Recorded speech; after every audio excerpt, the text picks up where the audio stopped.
sun on a Saturday morning with his cup of decaf coffee, and his phone was off because he was honoring the Sabbath.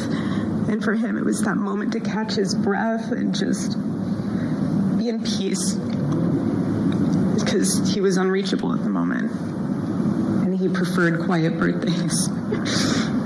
Okay, so guys, this is the speech, obviously, from yesterday from Erika Kirk during the Medal of Honor that they were giving to Charlie Kirk. And I picked this part in particular because last night, the video that I put out, I said that I was going to touch on a subject that I've never expected to touch on. What's getting ready to happen is something that I just didn't expect to see. Let's just put it that way. And I'm going to get there. But before I do, guys, so yeah, we're just going to wrap up, recap the speech, the subtle messages, and just a couple more things that are coming out about this whole Charlie Kirk situation. You know how it goes, guys. We start with one thing and then all of a sudden 17 things happen, but it's okay because I love making these videos, love being here with you guys. Hope you guys are having a wonderful day. Thank you to everybody who's watching. Don't forget to hit the like and subscribe button and the notification bell. Thank you to everybody who is watching. Like, I'm so grateful to everybody for your support. Now, I'm going to repeat the part that I wanted you to hear in between dabbings of the eyes, what I wanted you guys to hear.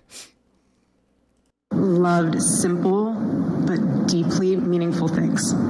Truly, he loved his late night walks. He loved buying more books than he could ever read because he felt there was no such thing as a book budget. And he loved being able to read to our kids the same bedtime story on repeat because he knew it was their favorite. But to him, that was special. And he loved to sit in the sun on a Saturday morning with his cup of decaf coffee, and his phone was off because he was honoring the Sabbath. And for him, it was that moment to catch his breath and just be in peace, because he was unreachable at the moment. I don't know Erika and Charlie's personal life, how it was. I never cared to know. What I know is that before Charlie Kirk was unfortunately, sadly assassinated, Charlie Kirk said that he was working on a book to talk about the Sabbath, the Jewish Sabbath, and how, Christians could honor it and everything. But it was more geared towards a Jewish type of, narrative, a Jewish rhetoric, okay? Now, before I get into this topic, I want to be very clear. I am not here to tell anybody how to be a Christian, except for the fact that you have to love Christ. You got to love God. And when you actually love God, like, you think about it like, dang, like, God's done so much for me. Like, oh my gosh, like, look at everything, and live in gratitude, which is not, I know it should be easy to love God, but, I know that living in gratitude is hard. But just kind of looking towards God like, man, I had this hard time the other day, and then God came through, and look, Christ died for my sins, and really taking that story and just really feel the love and the beauty of it. It makes you want to live a better life. And that is what we all are striving to do. No Christian is perfect. So that whole like looking down on people kind of thing with Christians, no. We have values that we have to promote, but we shouldn't look down on people and stuff. And we should tell them that, when you come to Christ, that things will change. Because you also don't want to stay the same way, because then, you know what I mean. Now, I am a Saturday worshiper. I am. There are Christians who go to church on Saturday. This is not a Jewish thing. We follow Christ, right? So Christ took the seventh day, and Christ rested on the seventh day. Christ came to fulfill the law, not to get rid of the law. And fulfilling the law, again, does not mean you do all your routines and you will go to heaven. No, you have to love God, and then the rest comes naturally, right? All right. So, but I'm not here to tell a Sunday Christian or anybody, however they, I'm not here to say to you, oh, you're not going to heaven because you're not going to church. No. Okay. But for me, Saturday is an important day Like it is the Sabbath, but it is not the Jewish Sabbath. Okay, I'm a 7 days Adventist, and it is not the Jewish Sabbath. We're following Christ.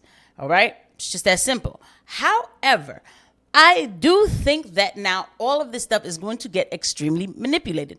You have to understand what Charlie Kirk means to these people now, not before. Now, nothing is the same anymore. Okay, let's get into it. Please stick with me with this. We got more stuff. Don't worry, I got more salacious stuff. I won't stay on the preaching, but this is part of it. You have to pay attention to where things are going. So I won't. We're gonna keep it salacious, but just stick with me. All right, give me a long duration. All right, guys. Okay, so I pulled this thing up. Like I said, we're only going to spend maybe 40 seconds. Okay, 2 minutes. I can talk more than that on this topic, because this is something that I have to. This is something I have to really study more before I go ahead and put my 100% on it. This is a speculation. Okay, now. This comes to us from Jory Micah. It says, learn how our presidents have been sneaking in Talmudic Noahide laws for their J masters for decades. Under Noahide laws, all who worship Jesus will be seen as idolaters, and the penalty is taken off the head. These people are working towards one world religion, Talmudic, this right here. Okay, and it says the Israeli Sanhedrin, all right, call on President Trump to establish an international divine and I'm talking in code because I don't know, man, weird things are happening lately. Court for all nations. Okay, letter from the nascent Sanhedrin to Trump, Jerusalem, Wednesday. This is from February 12, 2025. The Honorable Trump I am not saying this name. Bless you and your nation. We extend our heartfelt gratitude for bringing faith to the forefront of American and global culture through the establishment of the faith office in the White House. Now, when you see these people saying that we extend our heartfelt gratitude for bringing faith to the forefront of American and global culture, right? So that's what this push is. This push is, you keep hearing that there's this Christian revival. We're going to get into that too. A little, and this is how they're using Charlie Kirk. I'm telling you. And this is early, but you can feel something is not right. It's just not right. Your recognition, but when you hear one of these people saying, we're excited that you brought faith in, understand they are talking about, sadly, I will have to say evangelicals. Even though I am one, we are not all the same, and we need, okay, so YouTube was down. This was like freaking, I was going through it just now, okay? All right, anyway, so this right here, they want people to still say you have to bless that place in order to be blessed, and people are pulling away from that. They are pulling away from that. After October 7th, let's keep it real. The veil came off and people were like, what the heck is going on over there? Okay. So there's that. I never said that, by the way. So, all right. Anyway, your recognition towards the importance of religion and public life is a step toward restoring moral values and spiritual leadership in the world. The universal moral code, the book of Genesis, has a profound message of unity, divine purpose for humanity through 3 fundamental principles. 1, God, to recognize the cause of all causes. 1, first man, to affirm basic equal rights of humanity. See what it says?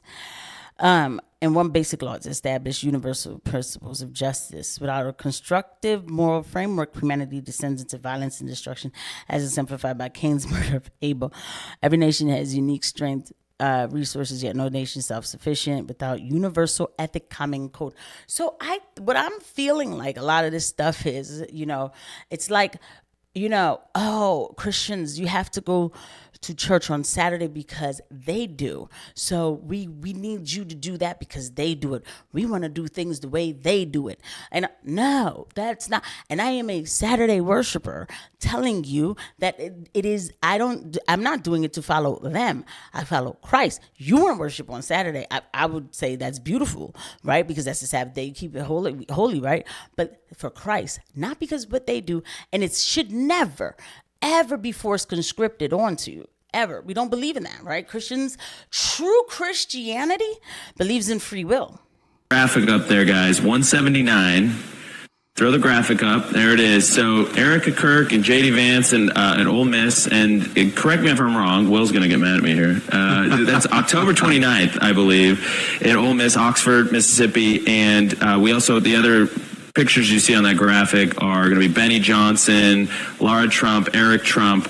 They're going to be at Auburn on November 5th, so the 1-year anniversary of the big win. But you guys are going to be in Ole Miss together, and it's going to be Erika's only appearance on the tour. I mean, we really, we thought about suggesting to her to do more, and it's just, she needs time. She still needs time. She does. But she wanted to make it a priority to be at this one. And you're making it a priority to be at this one. Yeah, for J.D. Vance.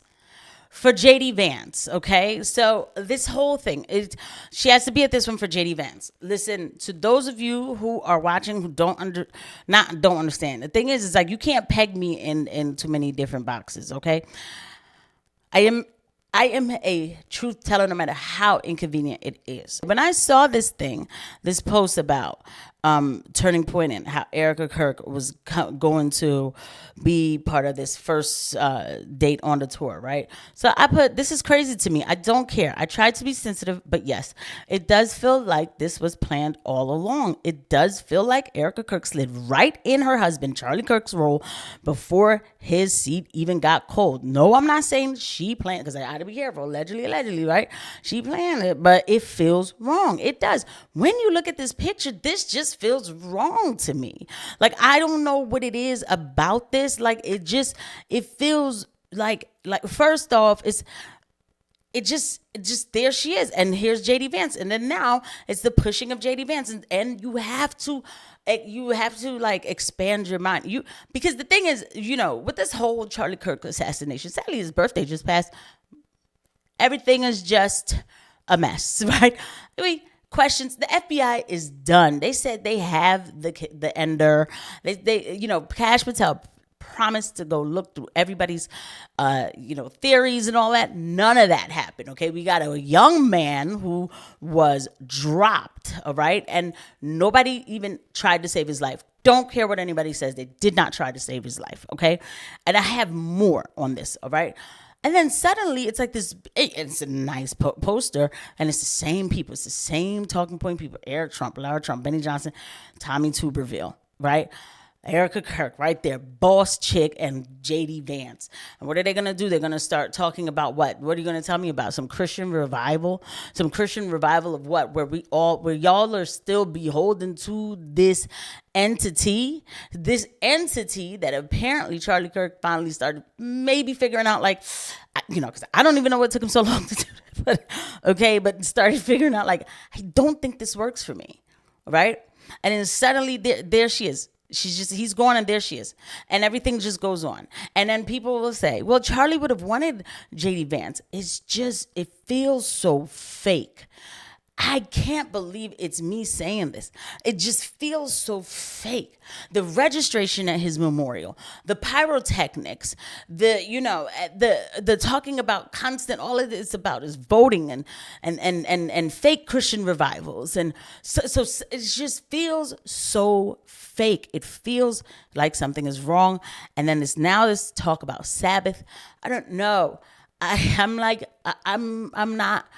I don't feel comfortable with it. And that's just me. Maybe I can just thank you guys for listening to what I have to say and hearing me out.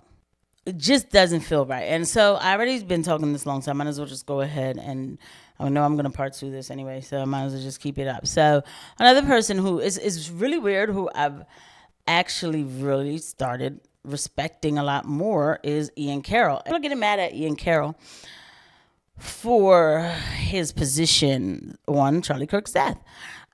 Will Chamberlain. At this point, I'm fully convinced Ian Carroll is just a Democrat operative. That's all you ever hear with these people. He came out of nowhere, started getting huge engagement, trying to split the right on now he's doing nothing but trying to split the right over all things Charlie Kirk's death. Actually, no, he's actually been around for a while. And the first time I saw him was talking about that guy, Diddy. I hate his name. Okay. Like, and so then he says, so Ian Carroll says, so you didn't do a lot of research before coming to your opinions, I take it. And then Will says, if you were not a Democrat operative, what would you be doing differently? I don't know what QED stands for, guys. The people are getting mad at him. And I will say with this Charlie Kirk thing, I already expect that I'm not going to... People like, always a Democrat. This is how I know that I'm going to get caught up. They're going to call me a Democrat, and I'm the furthest thing from it. They're going to call me that one day. But this is how I know that this Charlie Kirk thing is really... It's like it bothers everyone, even people who maybe I just wouldn't necessarily talk to, but I'm starting to understand and understand where they're coming from. Not starting to understand it, but this I agree. It's like this question it's just gonna keep being a question. We're supposed to be okay with this, and so and at some point I'm gonna two-part this. I don't know if I did or didn't, and. Word clandestine. This guy blocked me a long time ago. He says something has to be done about this. Talking about hate Elon Musk. Something has to be done about this. This scumbag Ian Carroll is spreading hateful and disgusting disinformation on your platform with exactly zero evidence, and countless morons believe him. So I guess because Jack Posobiec's been saying that I saw a leftist and Charlie Kirk. And then Ian Carroll says, no, you didn't. You saw a blatant cover-up and an official narrative more full of holes than a school in Gaza. Yeah, you've posted this exact piece of propaganda nearly a dozen times since the hit. Weren't you the man's friend? Yeah, and it's true. It's like they want to force you to believe that this is true, and it's just not cool.